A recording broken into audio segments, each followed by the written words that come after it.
আজকে ঘরোয়া চাউমিন বানানোর জন্য কি কি লাগবে চলো দেখে নিই। ফার্স্টে 2 প্যাকেট চাউমিন নিয়ে নিলাম, তারপর বিনস আলু নিয়ে নিলাম দুটো।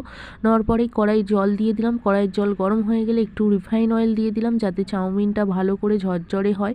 তো ভালো করে নাড়িয়ে নিলাম। আর হ্যাঁ, আমি যেহেতু ঘরোয়াভাবে করছি তো আমি এখানে কোনো ভেজিটেবলস ইউজ করিনি, দেখতেই পাচ্ছ আমি একটা যা ইউজ করেছি সেটা হচ্ছে বিনস। তো চাপা দিয়ে সিদ্ধ করে নেওয়ার পরেই একটি ঝুড়িতে ভালো করে সেই চাউমিনটাকে দিয়ে দেওয়ার পরে ঠান্ডা জল দিয়ে দেবো যাতে না জড়িয়ে যায়। তো তারপর এখানে দেখতে পাচ্ছ প্লেটে আলু এবং বিনস এবং পেঁয়াজ দিয়ে নিয়েছি। তারপর কড়াই গরম হয়ে গেলে আলু দিয়ে নুন হলুদ দিয়ে ভালো করে ভেজে নেব। আর এখানে তোমরা বিভিন্ন রকম ভেজিটেবল সয়া সস সব কিছুই ইউজ করতে পারো, আমি বলে দিচ্ছি ভিডিওতে। তো এখানে দেখতে পাচ্ছ বিনসটাকেও ভালো করে ভেজে নিব। তো আমি এখানে ইউজ করিনি যেহেতু আমি ঘরোয়াভাবে করছি। তো এখানে পেঁয়াজটা আমি দিয়ে দিলাম, পেঁয়াজটাকেও ভালোভাবে ভেজে নেবো। ভেজে নেওয়ার পরে একটু কাঁচা লঙ্কা দিয়ে দেবো যাতে একটু স্বাদটা দ্বিগুণ হয়। তো দেওয়ার পরেই সিদ্ধ করা সেই চাউমিনটা দিয়ে দিলাম, দেখতেই পাচ্ছ খুব ঝরঝরে হয়েছে।